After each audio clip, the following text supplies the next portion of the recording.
So I'm gonna send into the chat my man of this week.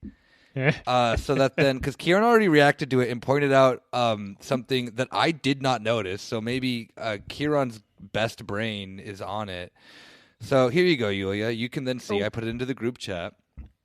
And this is someone that we will never probably ever talk about again, and I'll explain why he came up this week.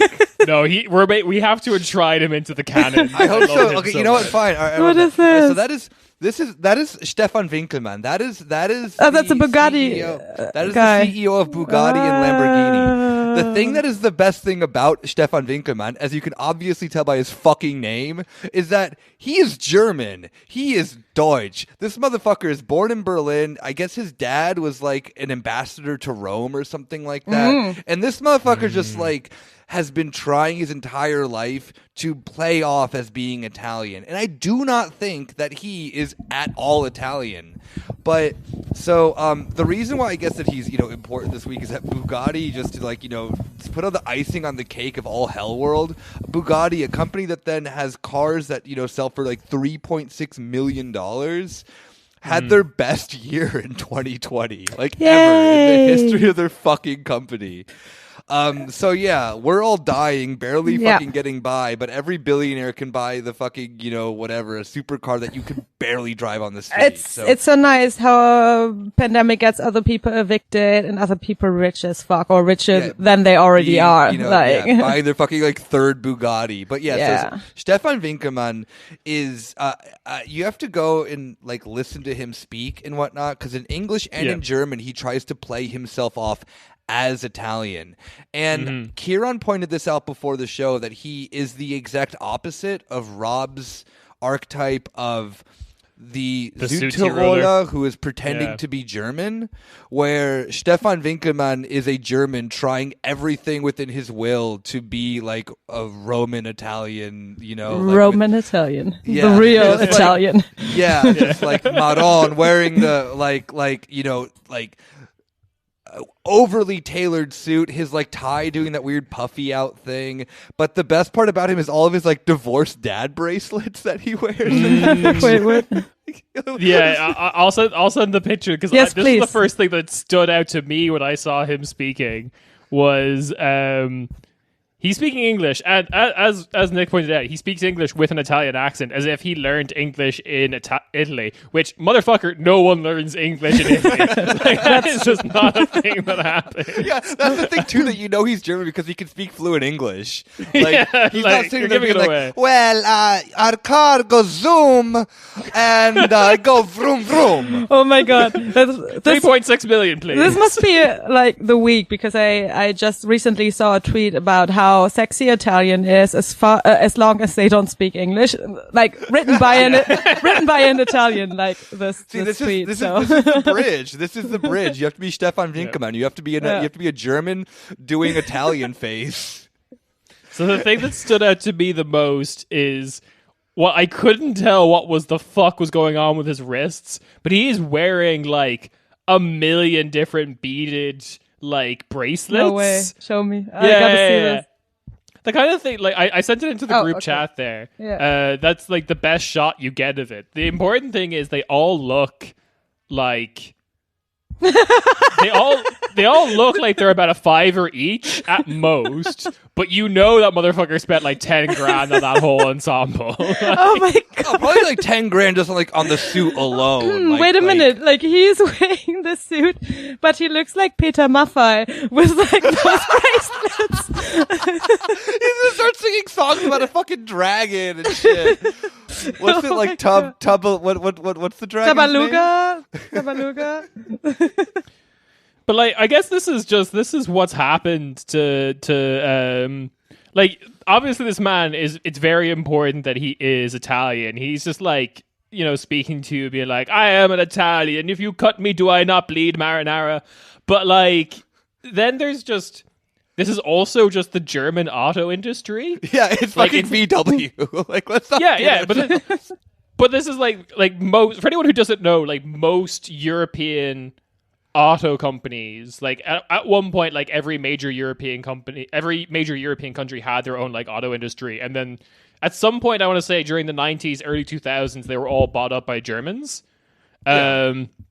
So, like, my favorite part of all this is in this weird kind of, no, we cannot be seen doing, like, neocolonialism. If you are the CEO of this, you know, Swedish car company that we bought, like Saab or whatever, you are German, but you need to convince everyone you are Swedish. Yeah, that's the thing too, is that he, if I'm not mistaken, before he worked for Lamborghini, he was the CEO of Audi. So he had his, like, he's been in the VW group for a long fucking time. And I'm just assuming that they've just been like you know, doing like his like deep cover like ops of like, no, like this is how you pronounce the words properly in, you know, Italian speaking I mean, I bet he probably speaks Italian, of course, but it's just this like KGB-esque, like, you know, 8-year-long like undercover, like, you know, program to make himself into an Italian. Yeah. It's the ending scene from Clockwork Orange, where like his, like, somewhere in the bowels of Wolfberg is like his eyes being pried open while he watches, like, I don't know, that Berlusconi Beautiful Woman parade show they show on Italian TV, and then like his eyes wide open, unblinking, water drops in there. Also, he watches, like, I don't know, the pinnacle of Italian comedy, which is a man falling down with a pot of spaghetti. And just like down the stairs. It's just like he just, you know, how like this how the US did like torture things at Guantanamo, where they just like blasted like Rage Against the Machine and like Britney Spears. It's that, but it's just like nonstop racial slurs for like 14 hours on end, with the lights just like continuously on. And they're just back like, and checking on him to see how Italian he is. It's just like, he's in the solitary confinement room with the lights flashing, slurs, like Italian slurs blaring, while also the theme song from what's that show? Oh, damn it, the guy who made Seinfeld's like improv show. You mean Seinfeld? Jerry Seinfeld? No, the white bearded guy. Yeah, exactly. Kirby Enthusiasm. Yeah. Because that's just from like like if anyone doesn't know the origin of that theme song. Yeah, it was just an Italian ad he saw while he was in Italy, being like, and he just turned to one of his assistants, being like, "I need that song," and it is the most Italian motherfucking song in the world. Yeah. So there, you know, we have it. There, we've discovered how Stefan Winkelmann was lathed into existence by the VW group. Yeah, and then like I don't know, like VW will finally make the move and they'll buy Skoda, and then they already did. They did? Yeah, like, they did? like the 2000s. Yeah, they've been like Skoda literally. I don't know about cars. I don't drive them. Skoda literally is there so that then every VW that then existed like a few years ago can get repurposed as a cheaper car. Right, okay, so fair enough. So, like, in a couple of years, as he moves up the ranks, they'll just, like, bring him into that dark room in Wolfsburg, and they're like, we need you to be Czech now. I don't think Skoda would be moving up the ranks. Like, think about it. You're on, like, the pinnacle of the companies that they own. You, like, you are the face of, oh, European luxury, baby. They would never, like, what are you gonna? How are you gonna turn him into being a Czech person? He fucks up killing like a VW whistleblower. Okay, then that makes sense. Then and they're like, all right, you know, we have to, we have to. Your cover's been blown. You have to go through that. Yeah, you have to become Czech now, and it's just the same thing again, where he's pinned down, eyes wide open. Ending of Clockwork Orange, but they just watch all those like reverse harem Czech videos on like Pornhub. Yeah. Oh god. Oh god. That's bad. I don't know what Czech culture is beyond that. Oh.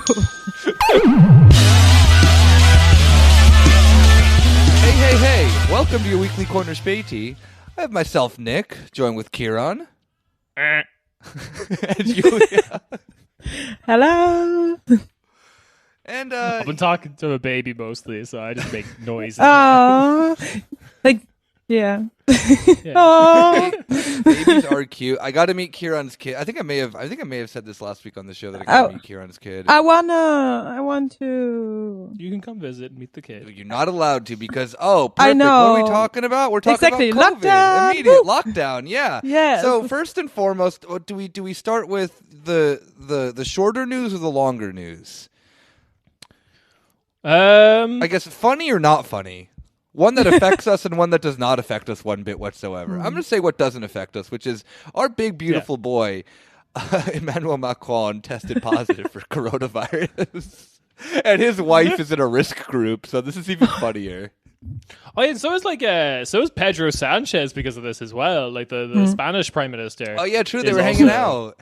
Yeah, Oh no, they were hanging out and they're hanging out. Yeah, trying to figure out what the fuck to do with Andorra. oh yeah. I don't know. There's probably other things they talk about. Wait, does Andorra know? I'm assuming everyone in Andorra has coronavirus. It's so funny whenever you look at the figures for coronavirus per person, because all the microstates in Europe just look like they've exploded, because like one person has it in San Marino, but because there's like 12 people in San Marino, it's like San Marino is decimated. Oh god. Literally. Yeah. Oh god. But yeah, okay, Macron has it. That's kind of funny. That's pretty much it. Yeah, it was just kind of there's nothing to say about him. I mean, does he have like a president suite where he can isolate? You know, just like the important people do. Yeah. Like, this is the thing that I always wonder, because Macron's personality is really similar to Trump. I wish I spoke French just to see him just get that bizarre, like, COVID. I mean, he also isn't as online as Trump either. Yeah. But I could see it just, like, altering his brain, like, slightly. And then he just, like, is in some, like, COVID, I don't know, like medically induced, like, coma, not coma, like tweeting. Just like some like DMT trip that like Trump was on, but it's Macron. And then we finally see his like peeking into his actual brain. I don't know. That'd be cool. Or like what Macron's gonna see at his death. I actually doubt that. Isn't he like very? I mean, technocratic in general. So, like, he doesn't seem like someone who would. Unexciting. He doesn't seem like someone who would tweet high if he ever got high. I don't know. I don't know, because like the other thing is like every time we've gotten a quote out of Emmanuel Macron, they've always kind of been a little bit insane. Yeah, true. Yeah, that his brain's like so complex. I want him to have the COVID DMT drug so that we can get inside his brain and see how complex it is. Yeah, because he's like, his thoughts are too complex for journalists. That was one of his fun quotes. It's just the thing of just he has one tweet. It's like, the inner machinations of my mind are an enigma. To be honest, and it's the glass of milk tipping over. To be honest, to me, he just seems like a guy that is very arrogant and self-centered. So he would, of course, think that. Yeah. So he would, of course, think that he knows better than everyone else.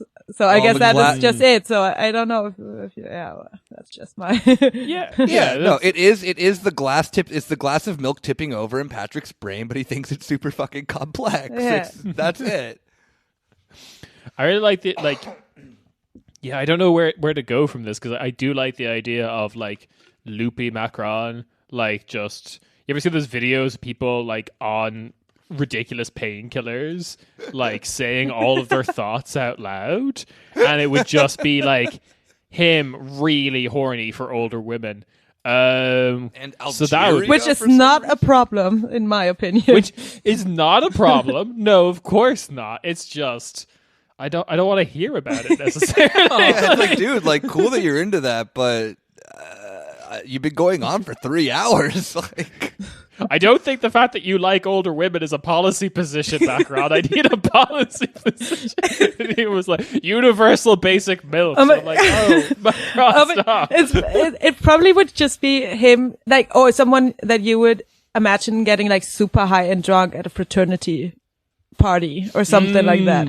Yeah. Oh God, yeah. But that always leads to like some Abgründe shit. That's actually okay. So this is what I think. Yeah. He'd have like thoughts that you probably like everyone thought was impressive when you were like in your first year of college. Yeah. Like he would be the one who would corner you in a party, being like, "Do you realize that buddy cop films are just rom-coms except they're both guys?" And you're like, "Shut up, man! No one cares." But I also imagine him being like a really like over the top wife guy. I actually think that if he got really high, he would tell you about how great his wife is in such a way that it would become like It's not even endearing. It's not. Yeah. It's not. Yeah. No, it's just like showing his insecurities about his relationship. Aww. You're like, oh, this relationship's not going well, Macron. That's what I thought. That's Macron. You know, I'm not going to wish him anything. Nothing's going to happen. He's a powerful man in Europe. He's fine. Yeah. This is the thing. This is the transition that we've got under from the beginning of the year to the end of the year, which is like, oh, someone we don't like got COVID. Yeah, comrade COVID. Death cult. And now we're just like, no one meaningful is going to die. Yeah, no. But speaking of then, transitioning over to the other European country that is, also very important to Europe, aka the only other country in Europe, which is Germany, where we all are. Hardest lockdown that we've had, apparently. I don't know. Like, the weather's nice, and Germans say I would rather die than miss the sun. Yeah, I will literally sacrifice myself to the sun god through coronavirus and obey this. To everyone who's not listening from Europe, the sun goes down these days at 3:30. Just saying. Yeah. At 3:30. And from my perspective, that's so fucking late. You guys are insane. Like, so many daylight hours in Germany. It's wild. Wait, when is the sun going down in Ireland? Like, because it's always gloomy. Yeah, does it even come up? Yeah, no, you would like at a work, like at the office or whatever, you would just miss it. Oh yeah, but that's same. Yeah, if you get up, yeah. But yeah, you got up early enough it's just like a little bit earlier. But then after that, I lived in Scotland, which is even further north, and I'm just like, oh, geez. Yeah. Like this was the last time I mentioned this to Yulia, and like really freaked her out when I said, yeah, me living in Berlin is the furthest south I've ever lived, and you were like, what? No, this is the southern place. Shut the fuck up, Ciaran. Seriously. This is like, I consider this north of Europe. Like, yeah, like really, like I am from North Rhine-Westphalia, so I'm always like, oh yeah, it does get colder in Berlin in winter. I'm always to my parents and shit like that, and to my family. Yes, it does get colder here. Like we're basically Russia. More scarves. Yeah, we're basically in Russia. Yes. Yeah, no, it's just, and then I come along being like, hello, Southerners. What's up? Howdy, y'all. Ciaran going out in a t-shirt as soon as it hits 15 degrees. I mean, come on. Yeah. Ciaran's not Russian, all right? Like, calm no, the fuck that's down. I know, but that's Scottish energy as well. They were, as soon as it hit like 13 degrees, It was taps off weather, which is the nice way of saying tops off. And yeah, it was just, you get sunburnt in 13 degrees weather. It was great. I know. You guys are so far north. No, but seriously, you do. It's interesting. The sun is different. Like in Latvia, when I lived there, which is further north, and also in St. Petersburg, like 15 degrees felt like 22 here. And also, like, you get fucking sunburn. I'm wearing a fucking coat at the Baltic Sea in Latvia, but I'm also getting a fucking sunburn on my face at the same time. Huh? Yeah. Yeah. Hey, take that, Arizona. It's called culture, baby. All right. This is that thing I hear about of Europe, like wearing tanning in a winter coat. Yeah, standing in a winter coat just on the most miserable beach that you've ever been in your entire life because somehow the wind is brutally cold, but the sun's like really close to you. Excuse and me. You still it's have to look at it, and you still have to look at that naked Latvian man. Yeah, because for some reason he has no feeling in his body, like at all. Just years of Soviet engineering have just killed all of the nerve endings in his body. I mean, he's like fucking Deadpool, but he's like 300 kilograms. I mean, imagine your summer is all 15 degrees and rain, and That sounds like hell. I mean, like, this is coming from someone where summer is like 50 or like 100 and whatever 20 degrees Fahrenheit. Also sounds like hell. Yeah, but anyway, yeah. So, like, I guess like to like to the the individual like mandates that have been passed in Germany, which are hilarious to me because they're so specific that they cannot be enforced. Mm-hmm. One of them being my personal favorite, that you are not allowed to drink alcohol outside, but you can still meet in groups and then not drink alcohol, which then that makes no sense because if I go outside and have like a Späti, that's fine, like a cola. Yeah. But what if I just like put a brown paper bag over my drink? Or I've seen my first brown paper bag today. Seriously, bringing that into Germany. It was beautiful. Yeah, here we go. This is how it started. Yeah, or just like put it in a fucking coffee cup and you're fine. I mean, that's what Germans do. Like that's what Glühwein is basically. I mean, you can hide it as like disguise it as tea or something. I mean, you can get... It's a form of tea, right? You can get Hackestrom from your thermos. Thermos, yeah. Similarly,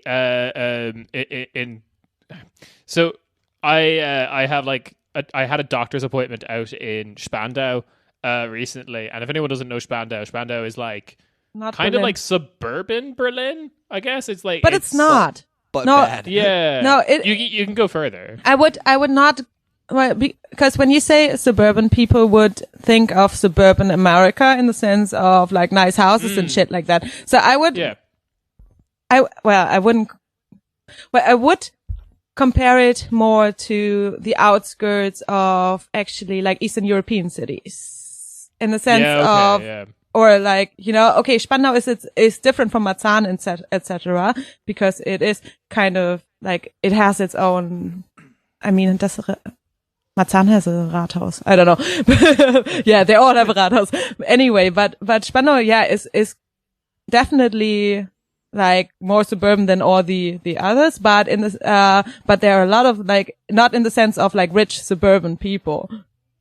No, exactly. It's I think the better term in English would probably like commuter town, because it is like, I get the impression that a lot of people there are people who like work maybe in more central Berlin, but it is like a town in its own right. Yeah, and there are actually a lot of people who have been born in Spandau and actually almost never leave it, as far as I know. Yeah, I know that life. Yeah, but I love visiting Spandau because it is just like an insane place to me.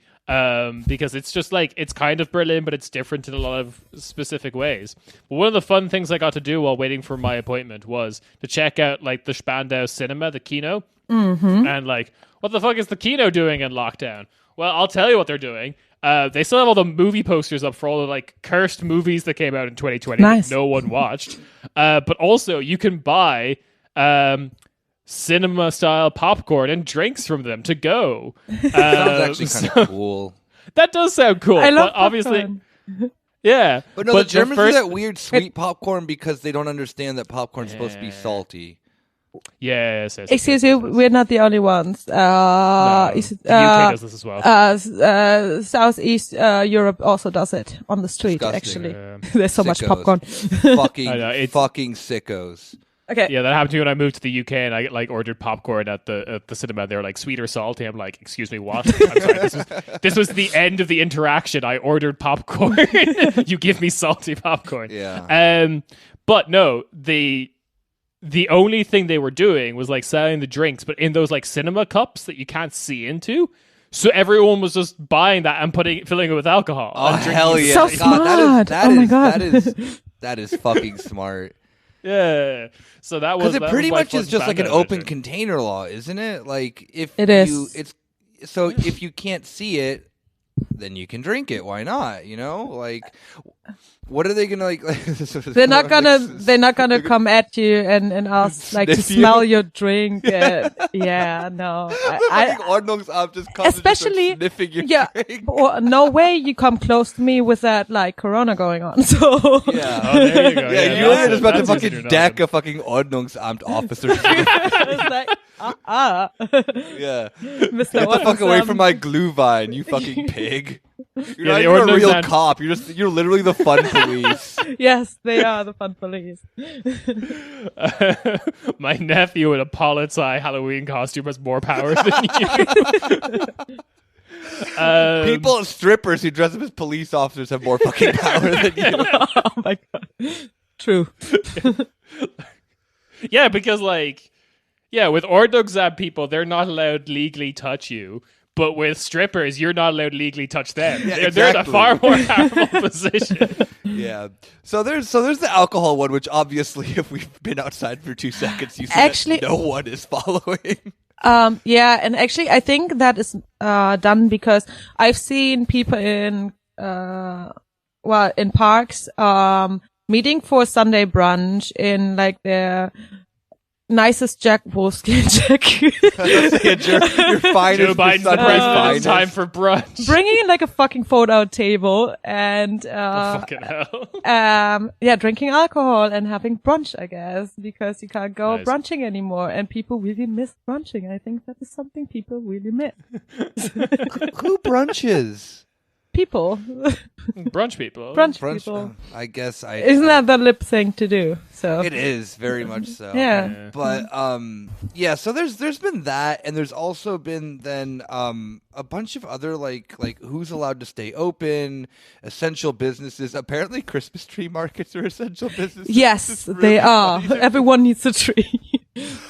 And then That reminds me of the sad story by what's his name? Christian Andersen, like a Scandinavian fairy tale writer, about this Christmas tree who is very jealous because this Christmas tree, I'm not going to gender this Christmas tree, wants to get picked, and because always sees like people like kind of sexual.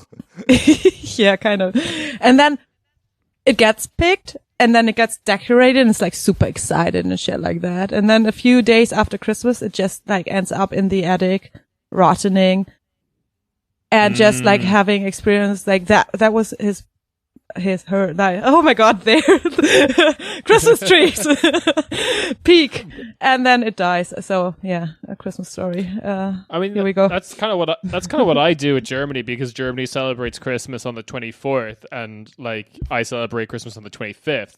So Widow. I just go out to my street on the 25th and pick up all the trees Exactly. and just like throw it out. Exactly. Like, yeah, free Christmas tree. Germans just throw them out immediately. They do. Immediately. I know. Yeah, what about that? What about the Umwelt guys? Come on. Actually, Like, there is this rule that you have to like you don't have to, but you keep it up until like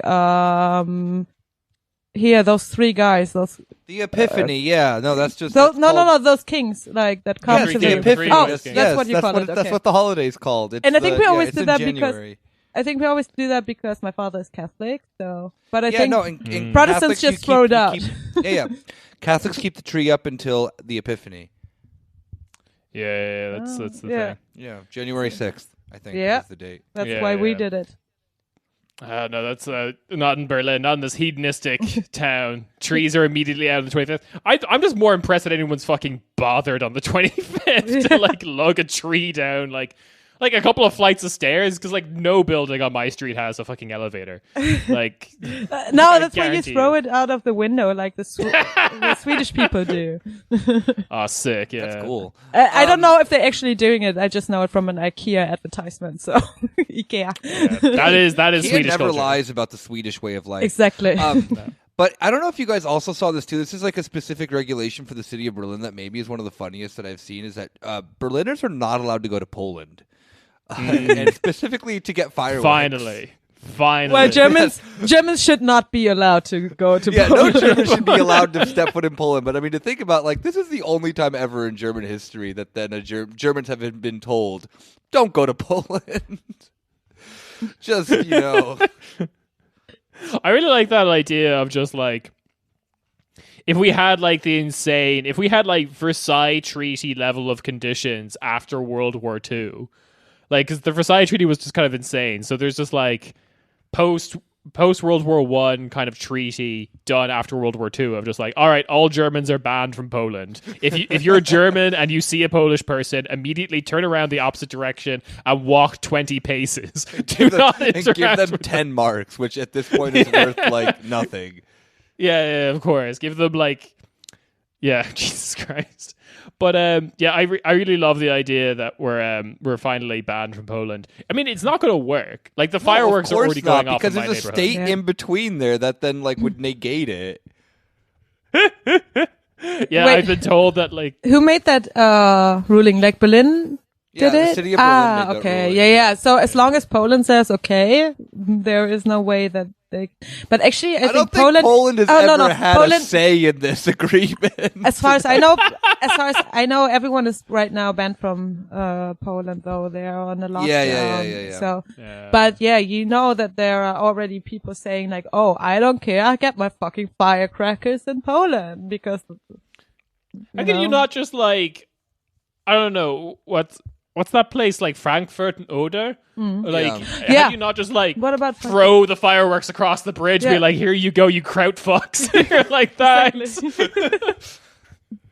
I mean, it could be the Poles' revenge for a lot of stuff. Like, Rightfully They so. just start throwing projectile missiles that they claim are fireworks. It's a covert invasion. The Poles are back.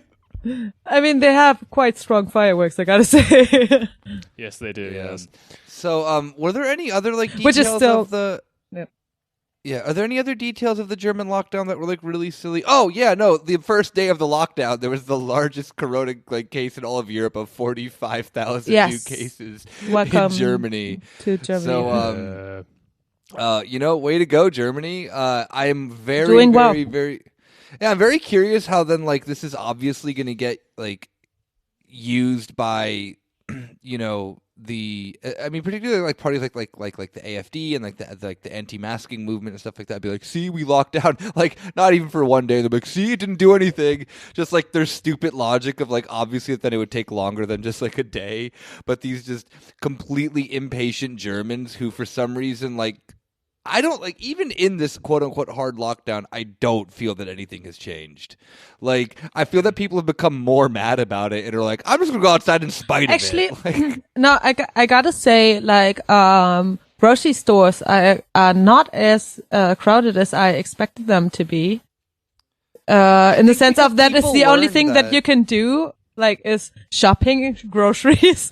So, what if you just want to have a nice Saturday, go shopping, buy some milk, buy some butter with your friends. yeah, but I think that Try on some yogurt. I don't know.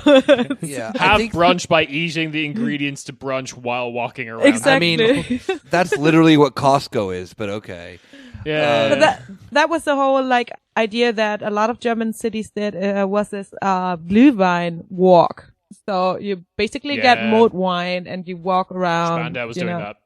See, like a lot of places I fucking like I didn't even know, but I saw a lot of people doing that. Or not, I didn't see them. I read it on, not on Reddit, on social media and.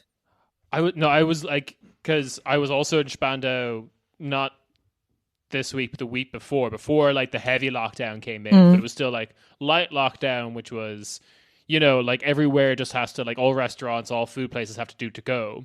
And it was literally like, okay, currywurst stand in Alt Spandau doing Glühwein to go. I'm like, okay, kind of weird, but sure. It's German. Both things are German. Let's go. Then it's like Italian pizza place, Glühwein to go. I'm like, okay, let's keep going. Doner place, Glühwein to go. And I'm like, what is happening? Yeah, seriously. Spätis are doing it. It's called the market, baby. Everything's Glühwein now. Yeah, Glühwein is the new currency in Germany. One thing, like, because I'm kind of not up to date with it, do we have a curfew? No. No? Shops Okay. do. Yeah, shops have a curfew, but we don't. We can party all night. Sleeping all day. Okay, because I thought they were talking about that, like 9 to 6 curfew, except for if you have to go to work or something like essential. Yeah, I haven't. That has not been enforced. Yeah. the curfew for businesses was enforced like in the middle of the summer or part of the light lockdown of like 11 to 7 or something. And there was no exemptions to that. Yeah, things have gotten like a bit quieter because I can see it when I like walk the dogs like before going to bed and stuff. But yeah, basically this is just the light lockdown did not fucking work at all. Exactly. And they should have done something before. Yeah. And like the big difference, the big change, as far as I can tell, or like the most substantial one, is like education facilities. Yeah, schools are closed. That is same at universities. There was also an option to already like. It's interesting because universities, it's the same fucking shit. Sorry, but saying this, that the people that work in why am I sorry? Anyway, that people that work in administration are the ones that still had to go to work. And people that are like professors or something can stay home. So you see like how this is going. The university is basically running because of the people that work in administration, IT, etc., you know, all the like you. Yeah, like me. And the people that are doing research, except for laboratories or something like that, are allowed to stay home. I don't even know if they have to fucking ask for home office, so like working remotely or not. But I know that it especially like affects the administrative staff that we had to had to stay in university until the 16th, and we could ask for a home office, but we have to file something for it.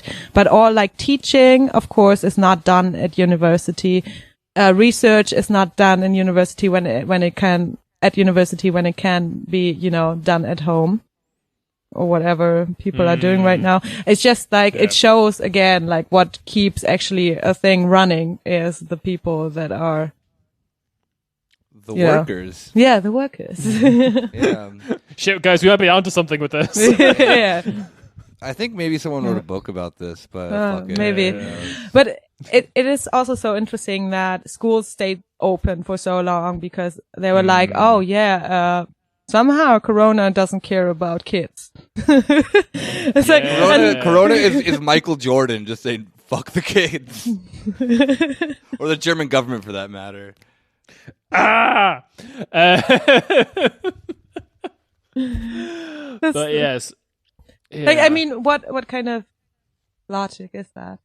No, it's stupid. Obviously, yeah. We're not gonna sit here just and try because they are like super horrible, like severe cases of kids getting corona or something doesn't mean it was 100% economic logic.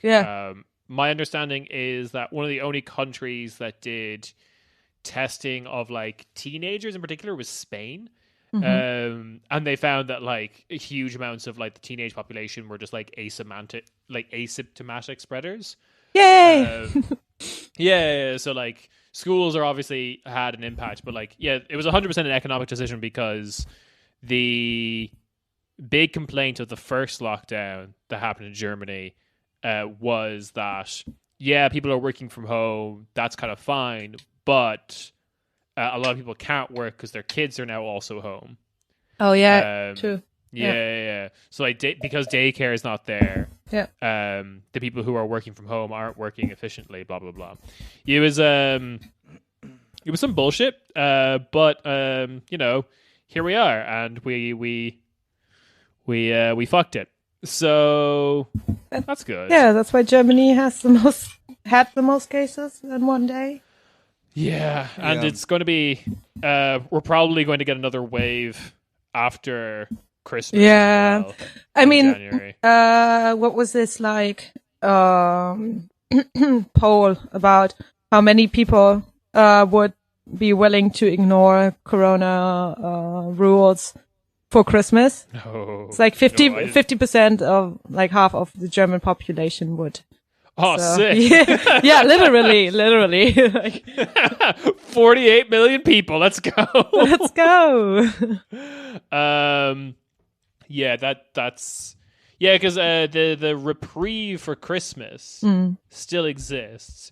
It's the only they made this is another bullshit kind of like almost unenforceable rule, and also kind of like a shitty and like heteronormative rule as well of just like immediate family is the only one you're like allowed to see, which can fuck up anyone who mightn't have like a family in the way the German government decides is a family. Yes.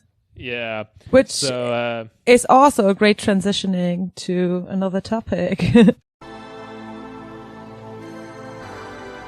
Whoa, didn't see you there. Hi, it's me, Bera Inovichavili, the Georgian albino rapper son of the richest guy in Georgia that we mentioned one episode.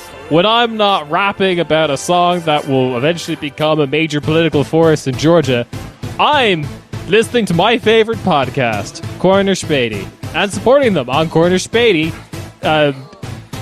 Patreon account, patreon.com/Corner Späti. If you don't know how to spell that because you're Georgian like me, Bera Invashili, then you can go to operationglad.io. That's pretty easy to spell. It's an operation about being glad.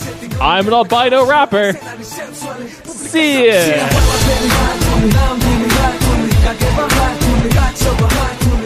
So now we're moving eastward.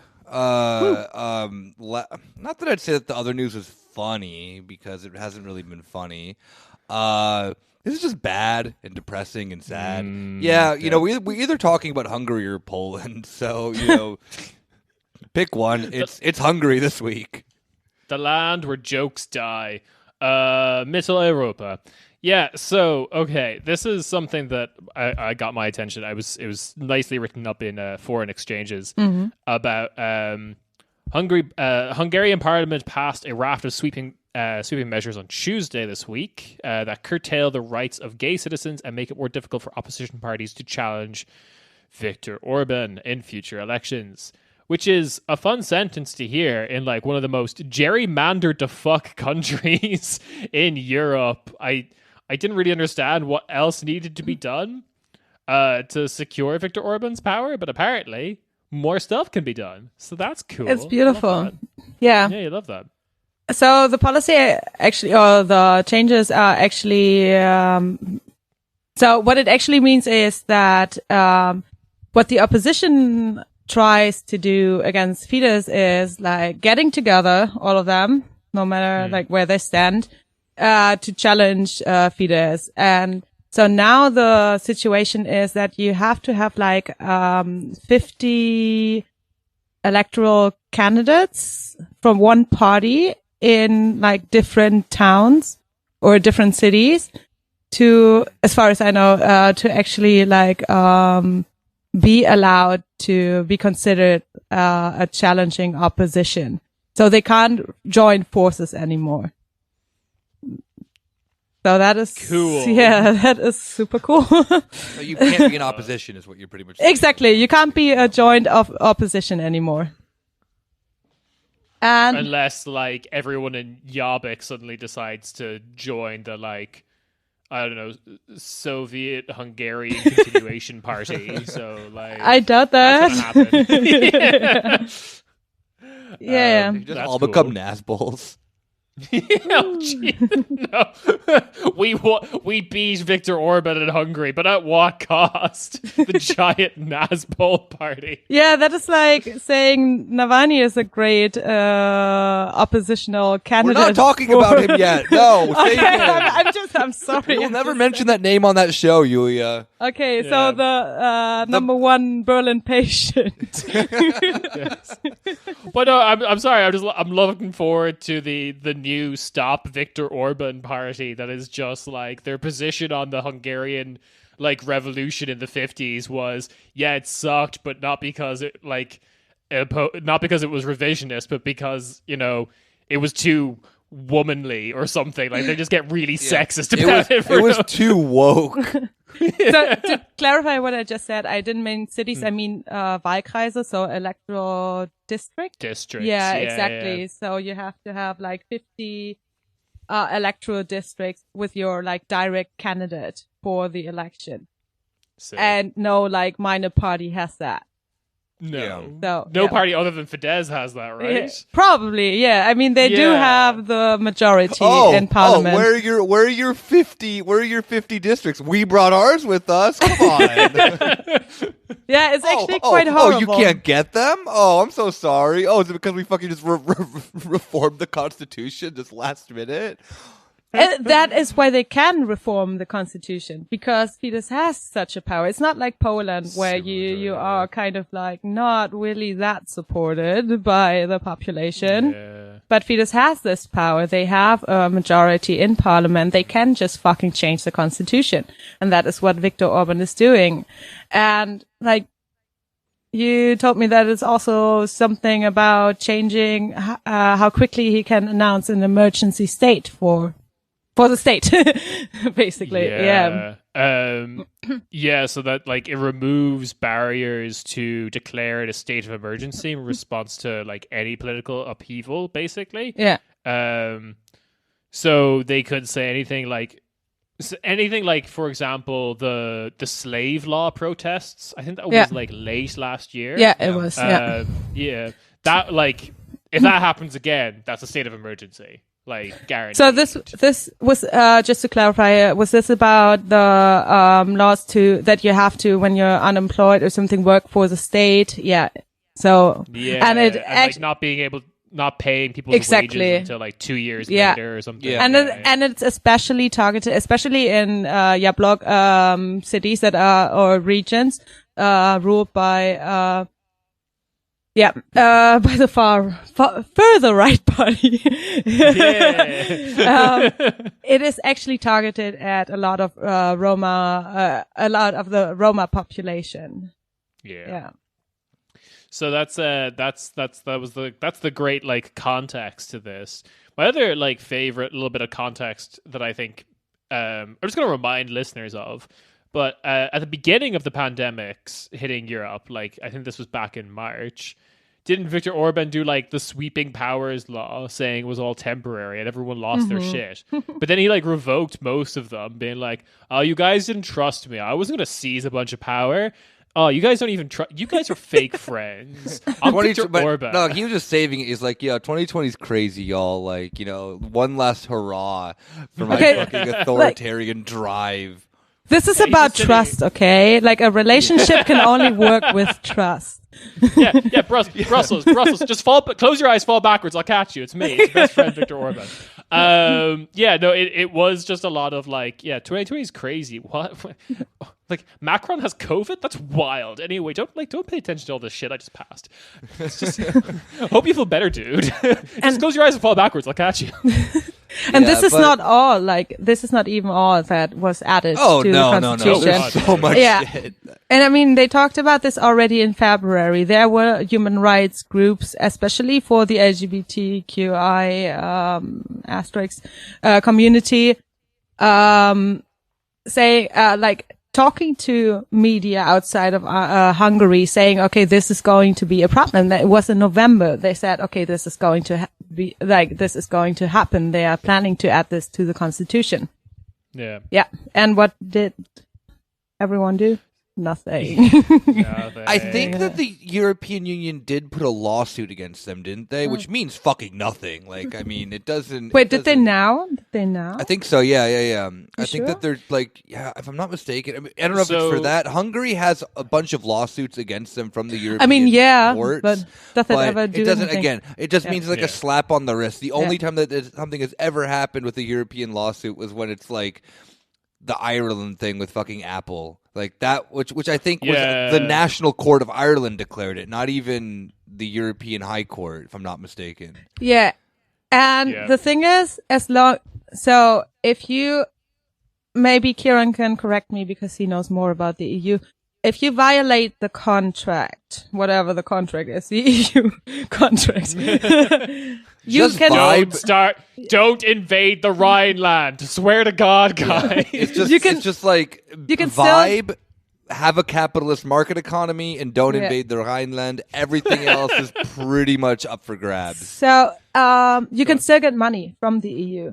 So violating, like, is it still the Lisbon contract?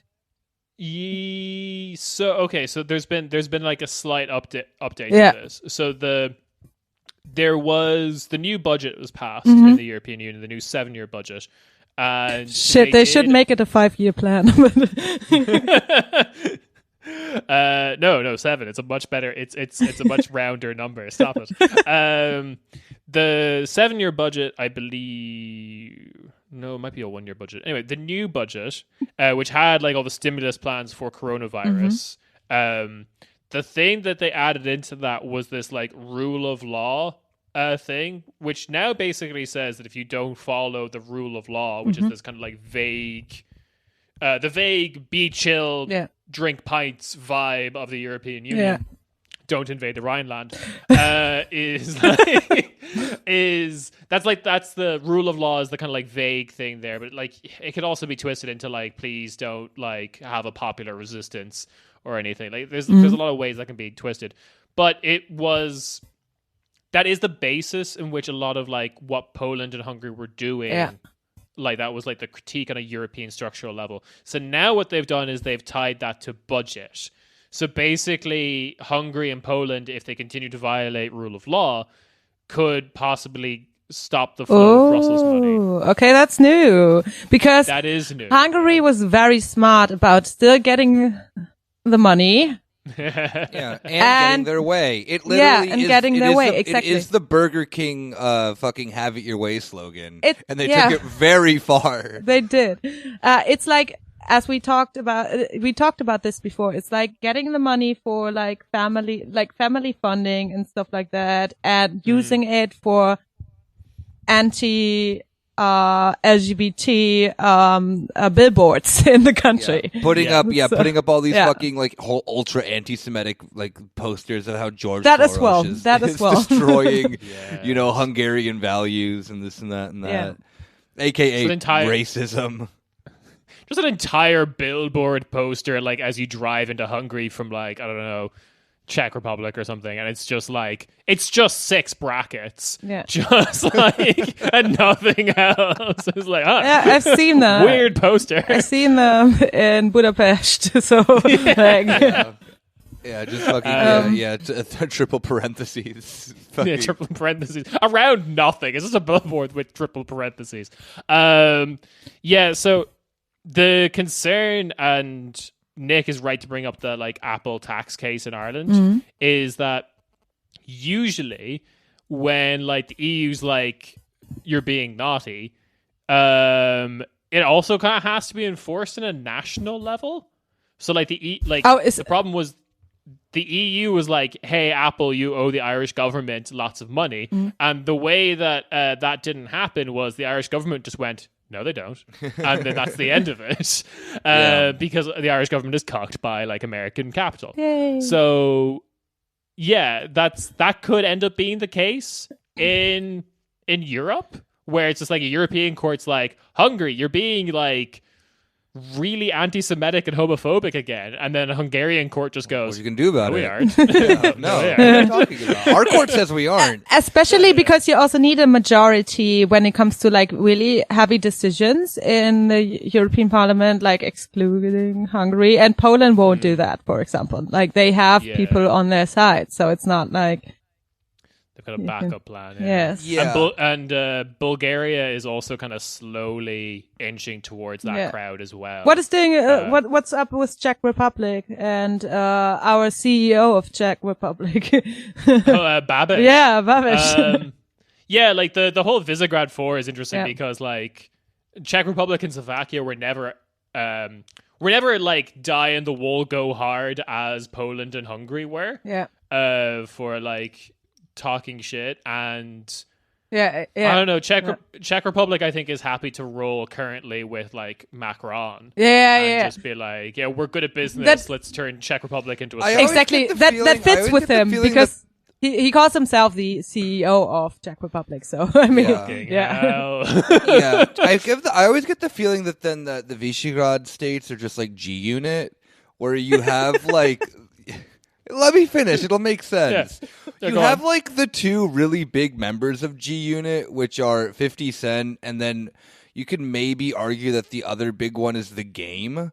So that's Poland and Hungary? That's Poland and Hungary. 50 Cent is definitely Hungary. Yeah. And then the game is Poland. Yeah. I mean, given, like, we have to go back to when, like, the game was still part of G-Unit, so maybe, like, the game will, or, like, you know, one of these countries will leave and then just start talking shit, be like, yeah, like, just being homophobic to the other one, because that's, like, the way that they just be, like, that's 50 Cent in the game, just literally just, like, call each other, like, slurs the whole time, just like calling each other the F word and whatnot, and being like, yo, I heard 50 gay, this and that and that, blah, blah, blah. But everyone forgets that there are more members of G-Unit.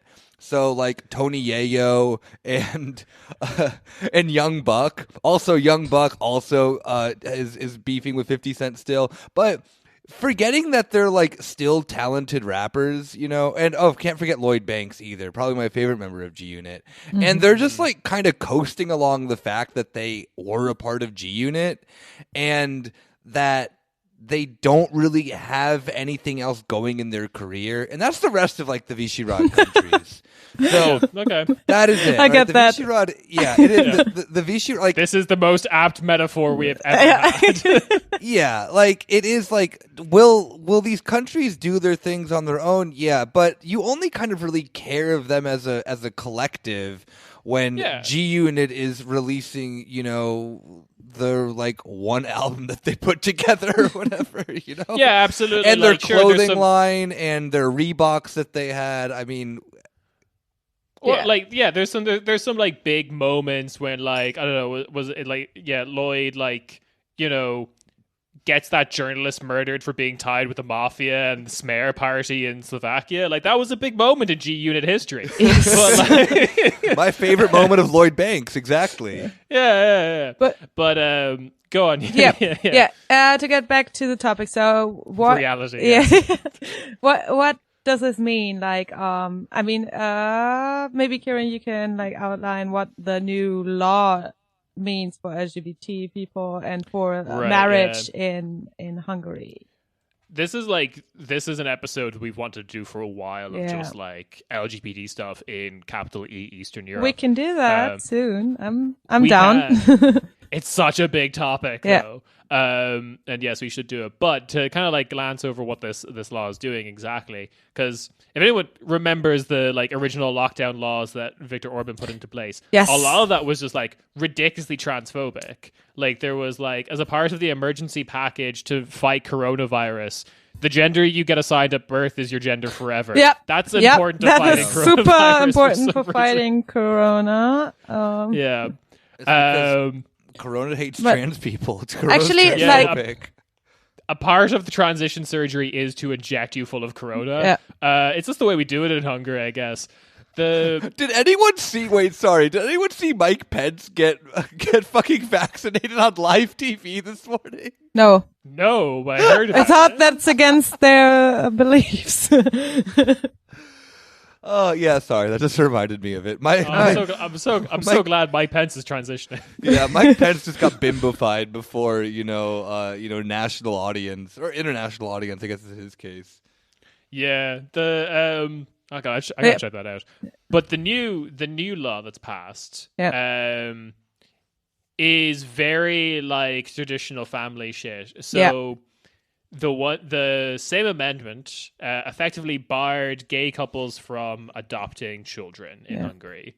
But it's also because basically how they did this, it was like they defined the family as having a male father and a female mother. Yeah. This also fucks over anyone trying to adopt as, like, a single parent. Or trans. Yes, of course. Yeah.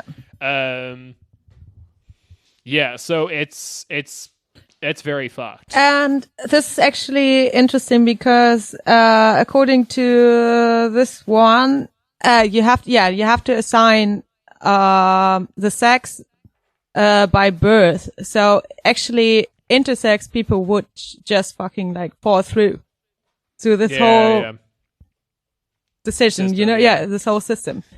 Exactly. The only single people allowed to adopt in Hungary are now intersex people. They've been through a crazy loophole and are now the most powerful people in Hungary.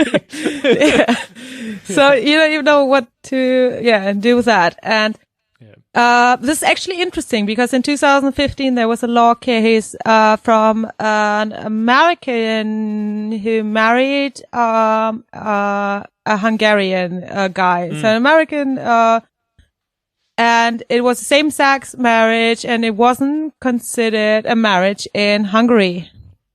Nice. Yeah, so they filed a lawsuit, and actually, I think they went to the EU court, the EU court,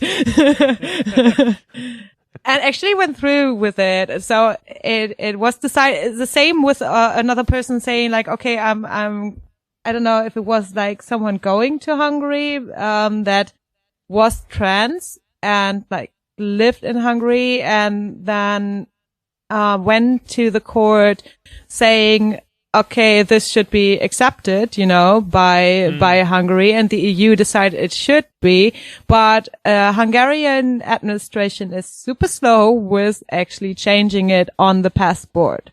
So there's a lot of stalling going on, and now with this being in like an amendment to the constitution, that means that a lot of people who are discriminated, LGBTQI, people being discriminated in Hungary can't get a lawyer and have an actual court case against it anymore.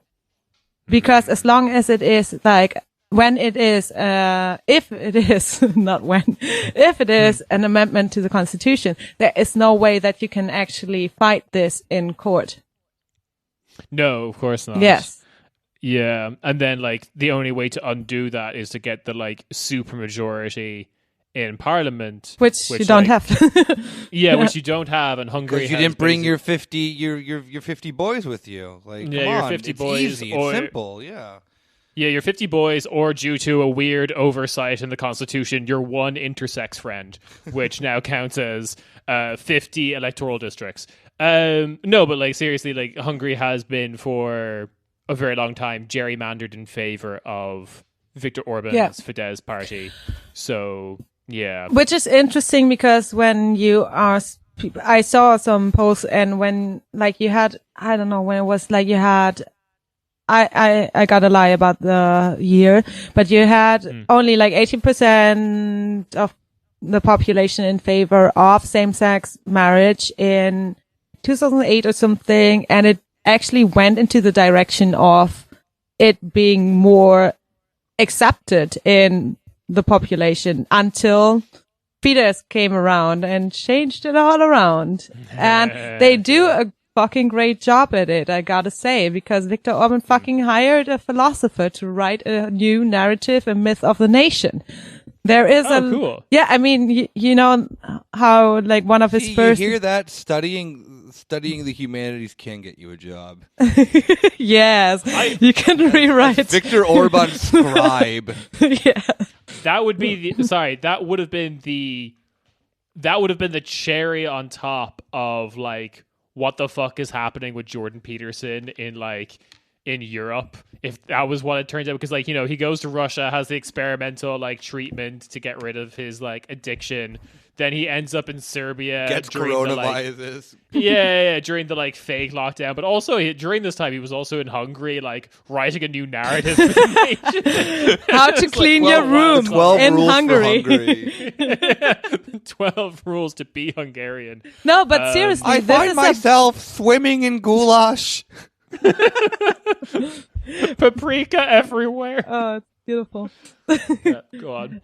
But this is an important thing to see how it could change from I mean, they had a liberal left government before, you know, and they were considered a country that has quite progressive LGBT laws. Yeah.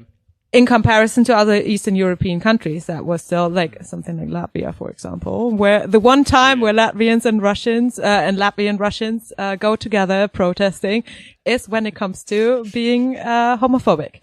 Nice. Yeah, it's beautiful. Unity accomplished at last. Yeah. Hey, look, another Nazgul party. No, but yeah, seriously. I remember that like Hungary had this European image in the same way I think Czech Republic has now, as like I think people still kind of view like the coolest social... member of G Unit. yeah.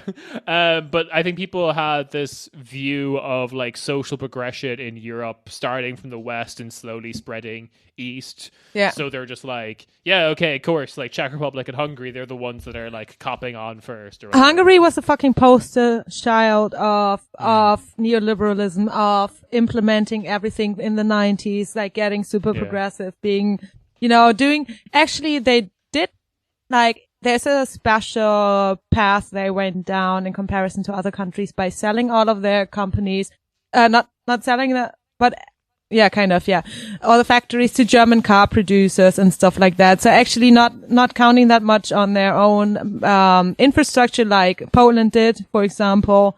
Well, they had the workers, they had the factories, etc. But Hungary going the way of saying like, okay, what we do, we let a lot of fucking foreign investment in. And that foreign investment being Germany. So Hungary for a long time was a poster child of the 19th transformation years. Yeah. Yeah. And And Germany, as well as Poland, and we know where that. Germany it all then, went very well. Germany then, of course, like installed their own CEOs to, be Exactly. the most Exactly. Hungarian, the most Yes. Hungarian people who exist Yep. with names like, Dietrich von, Sudetenland or whatever. And he's just there being like, and this is my homemade goulash recipe. I'm one of you. Wearing his finest Hungarian suit. Actually, Whatever that. goulash is eaten in Germany a lot, actually. So. But like he comes from a German family that just never touched the stuff until he became the CEO of Hungarian Company Inc. Oh, wait, what is the like most famous Chipsfrisch,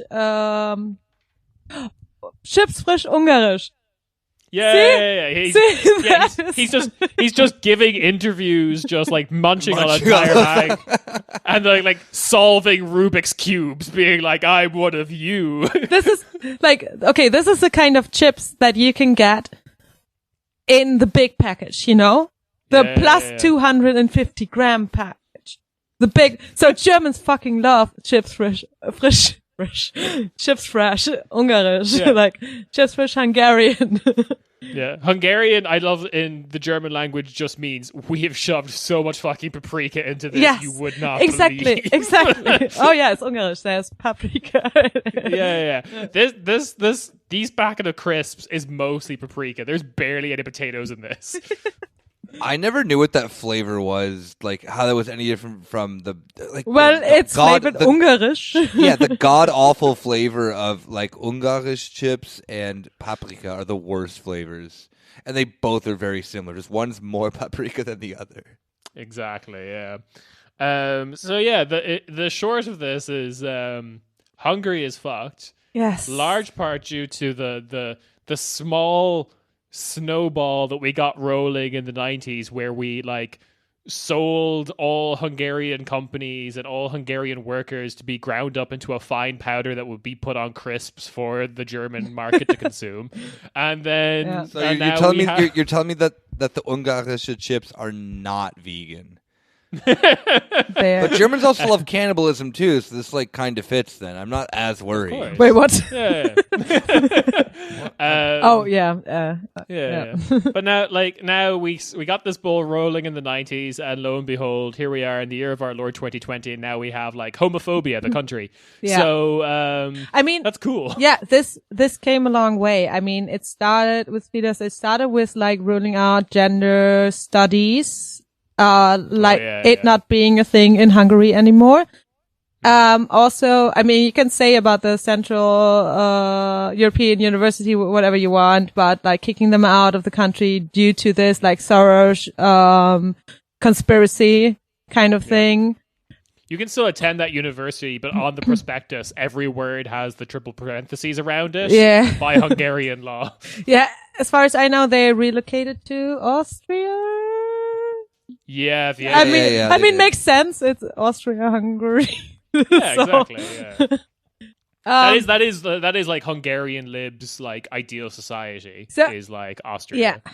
So Yeah. seriously, what I have to say, like this is, and it's kind of scary how smart this is in the sense of Viktor Orban really putting an emphasis on creating this like narrative of a nation and what a Hungarian is and what like this idea of being the gatekeeper of like Catholicism and Christian values, etc., kind of like trying to place himself at the top of being a conservative country and still a democracy somehow, you know.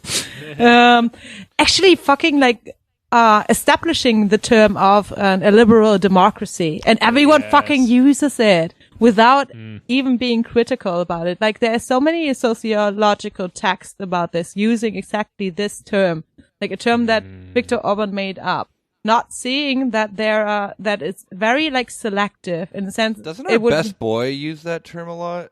What is our best boy? Yasha Monk doesn't use that term a lot? Probably.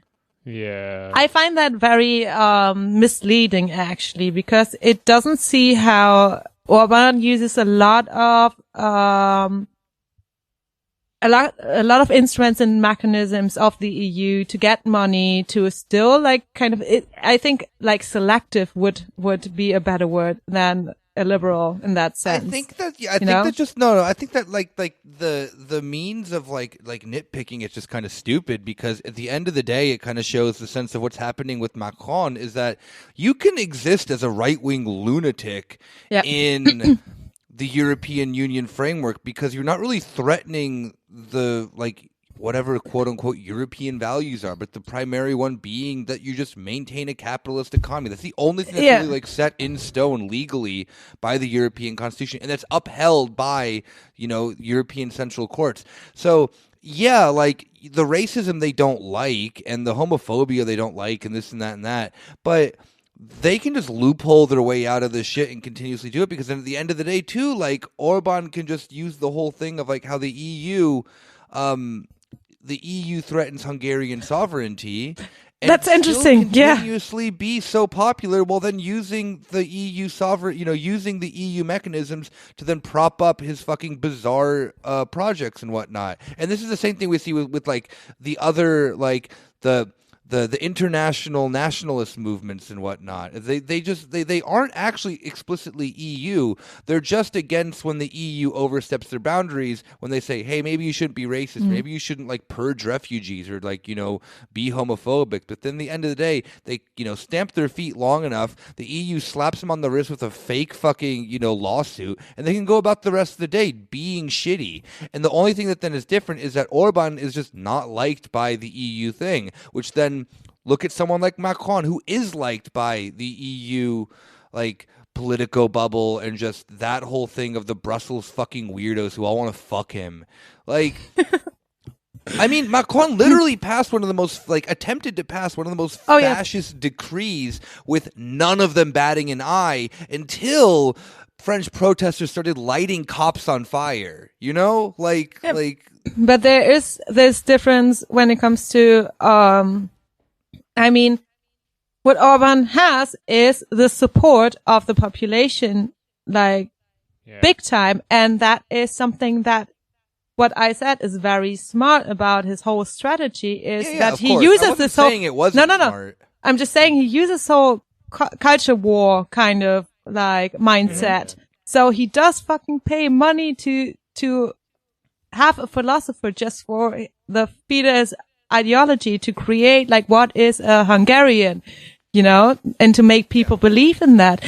What did he do when Corona started? Like one of his decrees was to be the boss of all theater councils and shit like that, and museums. Like he does understand what it seems like he is a fucking Gramsci scholar when it comes to cultural hegemony. Like, what the fuck? Yeah, but the right does understand that quite well, actually. That's also where their like critique of the liberal like media sphere and the liberal state does come from as well. It's actually quite Gramscian. So I mean, I don't want to fucking talk about theory and whatnot, but yeah, you're absolutely right. The idea that then that this new wave of right wing politics in Europe is like knuckle dragging, like skinhead Nazi losers, is what liberals want you to pretend it is. Where the reality of it is, I mean, look at this shit, just like how it's happening within the U.S. or I mean even like Germany and stuff like that. Why are there so many fucking people with their PhDs who join the AfD?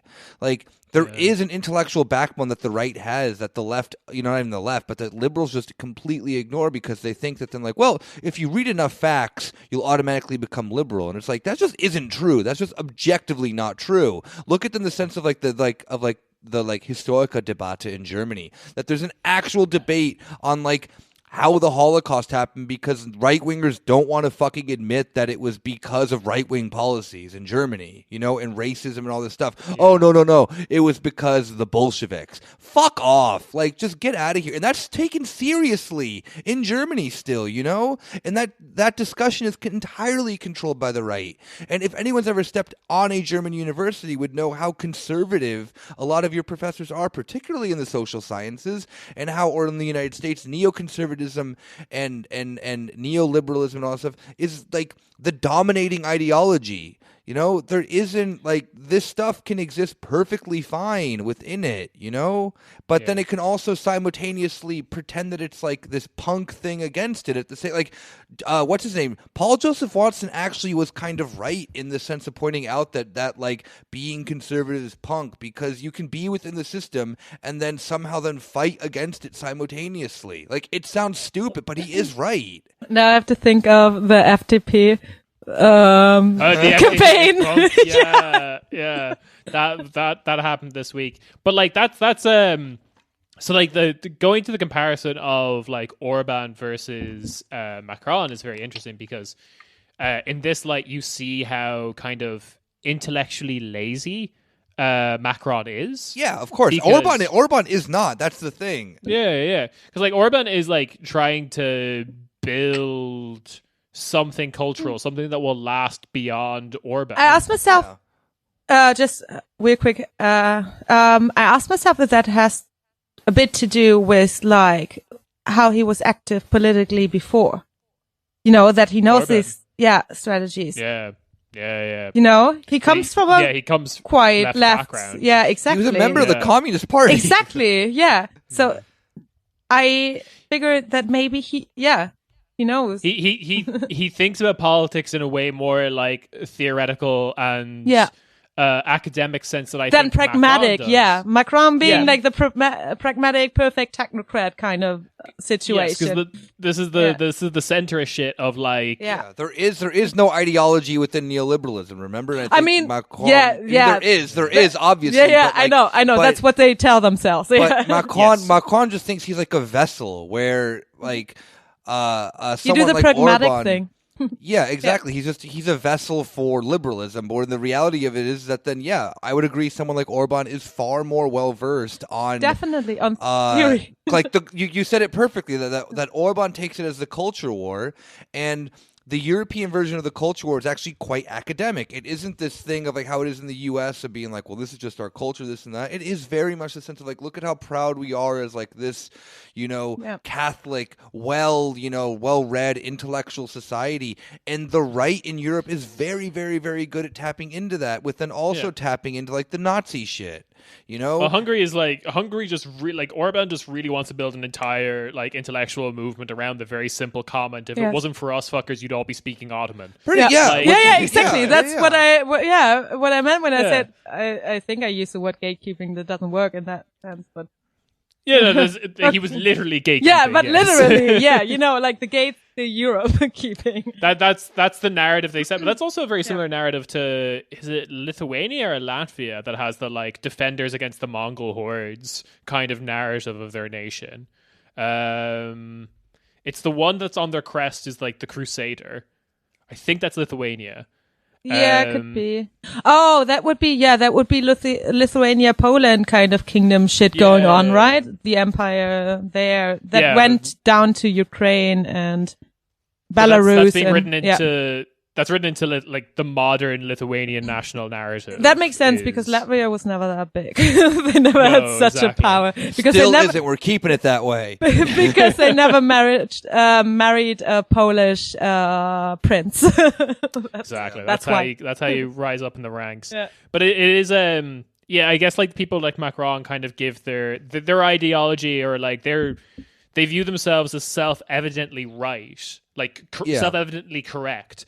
Whereas I think probably from his time in the left, but also the American right understands this as well, that they need to put in the work to justify their position. Like, this is why American right makes things like PragerU. Yeah, exactly. And this is why Viktor Orban's hiring like a philosopher from Craigslist or whatever to like write a national narrative for Hungary. I just like, where do you get a philosopher? I don't understand. From university, probably. Yeah, fair enough. But like, I just like, there's like a wanted ads or like monster.com. It's just so fucking. Hi, I'm a philosopher for right-wing national narratives. So if you want a really cool story, like My probably like the Knights something Templars, the Roman Holocaust denial, the Roman Empire with the wolf shit, stuff like that. Yeah. Also Ottoman Empire, but make it backwards. But do it Christian, like with the wolf shit as well. So. I just like the idea of like, hey, I can work for like €8 an hour, justifying that actually the Roman Empire was Hungarian. Don't worry, I will get there. I believe that. Yeah. Yeah.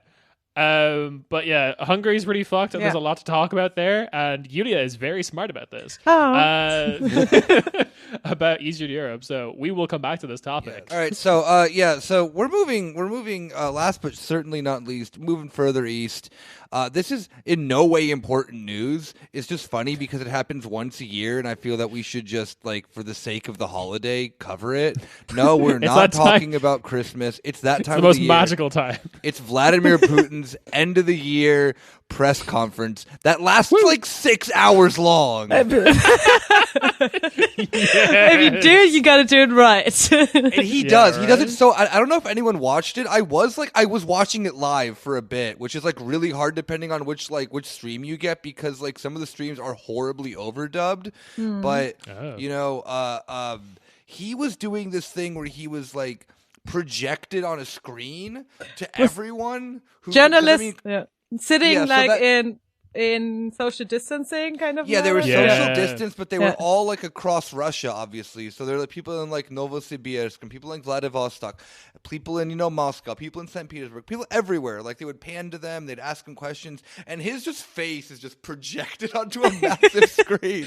Like beautiful, fucking galactic overlord. And then people just like come up to the microphone and be like, "Spasiba, Vladimir Vladimirovich," and then just like go on and like just ask him like some of the questions, just being like, "This has been a hard year. What do you think that has been, what have been some of the highlights?" And just like Putin, because I asked a friend of the show, Putin, Milo, Putin, about please, this. what are your top 5 anime betrayals?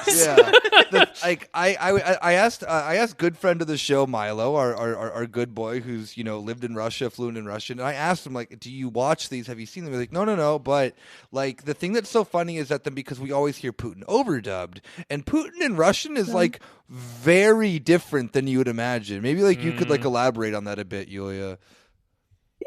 Well, he's funny. He's kind of like, he's funny. He's kind of like telling you things. I don't know. I always have, it's weird to say, right? I always have the feeling like he's very comfortable in his position. Yes, exactly. He's like really chill. And he's just he's like chill. Very silly answers. Like he makes jokes, but stuff like that. Yeah, because like I can give the perception of what like it sounds like when you only hear overdubbed Putin, because when you only hear overdubbed Putin, it does sound like, menacing and curt and like to the point and like tough guy mobster, because the only time we ever get his quotes overdubbed is like when he says something kind of threatening. Yeah. And that's all we ever hear from him. And it's always done by this very frank, like English speaking guy being like, yes, and this is why we will turn Ukraine into like a wasteland. So what I asked myself, actually, there is this clip by Putin, and that was earlier it was actually just a few months ago, when Putin comes into a room and they are all sitting very like far away from each other. Maybe it's because of social distancing. I don't know. They're not wearing masks, so I don't know from when this It can also clip just be is. ceremony. Yeah. So he's coming into the room, he's sitting down and he says like, why are you sitting so far away from me? And someone answers just, no. And he asks like, is it because of blah, blah, blah, or is it because you're scared of me? And then someone answers like with a straight face, yeah, it's because we are scared of you. And then he says, хорошо. So, okay. Like, and like just starts with a briefing. I don't know. Yeah. I mean, So it's probably just to, I don't know, to put out there to make people, Yeah. yeah. So but I whatever. sent Yulia today the original RT stream of him in Russian talking about, and the video is just that then Rupley says, Russia, compared to West, we are warm and fluffy. Warm and That fluffy. being a direct quote, and I you read through the translation, you're like, this doesn't make any sense, but then like he actually said that. He said that in comparison to the relationship between the the NATO members, Yeah. Russia is compared to being warm and fluffy to the kind of brutal and mean infrastructure of NATO. Yeah. And literally using these words of warm and fluffy, which I would never imagine coming out of Putin's mouth, and had to just kind of Any navigate. head of state. Yeah, exactly. So, the one part is the same for white. So it's like, what's the word again? Belly. And fluffy is actually fluffy. Nice. So, Yes. so I don't think that he said so you can translate it as warm and fluffy. And then he continues with saying okay, we at least got rid of that one certain Soviet dictator. I guess he's talking about Stalin. I personally, I got rid of him. He was not warm and fluffy. So we had to get But rid of him. as a country, and then said we never no, he didn't say that, but in the sense of okay, and we were nice, and NATO's infrastructure is kind of like a mini, and NATO is a mini, so we actually are warm and fluffy in comparison to NATO. One of the underrated moments of the year of 2020, because so much shit happened, and this was very bureaucratic and kind of stupid, but two NATO members, Turkey and France, almost went to war with each other. Greece and Turkey almost went to war with each other. They were doing Yeah. maneuvers against each other and shit. Yes, this is a weird year in general. But sorry. One more thing of a direct Putin quote that is my absolute favorite thing of maybe the news this week is that here it is. So I have it. This is the direct quote. The Berlin clinic patient is supported by the U.S. security services in this case. And if it is correct, then it is a matter of curiosity, and our security services should keep an eye on him. But this doesn't mean that we have to poison him. Who needs to poison him? If someone wanted, they would have finished the job. Yes. Never referring to Alexei Navalny at all by name. Only completely dehumanizing him to the point of just the Berlin clinic patient, which is such a big baller fucking big dick move that I get it. Putin fucking sucks and whatnot, but he's also especially sorry. No, But hang on, can I just say that me and Nick's new mathcore band is going to be called Berlin Clinic Patient. I think that's a good that's name. really cool. That's the title of this episode, I think. So it's interesting because how he finished this New Year's speech, whatever that is by saying that I think my Russian isn't that good, so call me out if I'm wrong.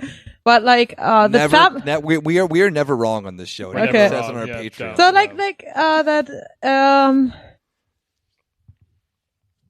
that family is key, and that they will pay 5,000 rubles for each child under 7 years old by New Year's or something. Oh, That's shit. a stimulus, right? That's a pretty good. Okay, I don't know what 5,000 rubles is, or what. Not it that buys much, you. actually. Not that much. Okay. I think it it's would $500 sound or something like that. Oh, I don't know anymore. But yeah, probably. That currency is kind of all over the place at the moment. Yeah. When you, I mean, I was more thinking like, what does it buy you in most of Russia? Like, what's it like? Oh, because- cigarettes. Sorry. Oh, sick. Yes, kids for cigarettes. I love this program. Actually, that's what I bought mostly when I was in Yeah. Russia. Yeah, that Yeah. classic. Yeah, the classic, like the Soviet answer to the Marshall Plan was just children Babes for cigarette smokes.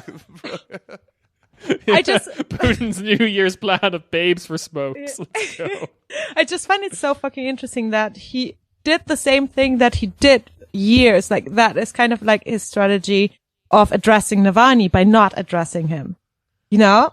So like as Navalny King, grew fucking king as shit. Navalny grew an important figure in Russian like counter media kind of like YouTube whatever situations, he did his videos on his own website, I don't know, about corruption.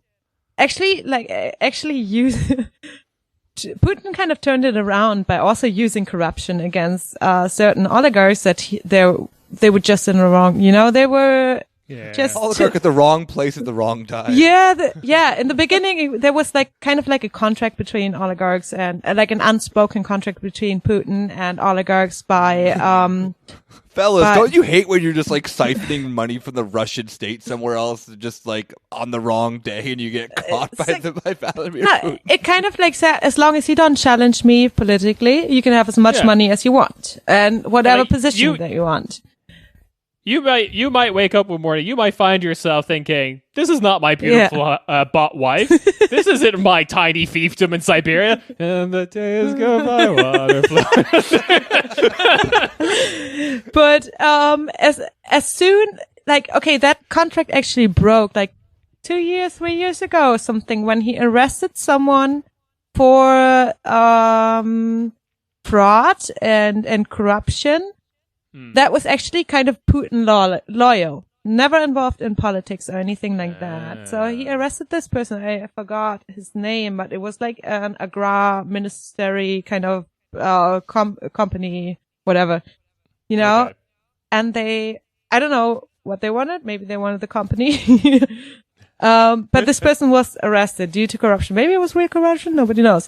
But it's actually interesting how Putin is like playing this card that Navalny uses against the Kremlin in the sense of, okay, there's a lot of corruption going on, you know.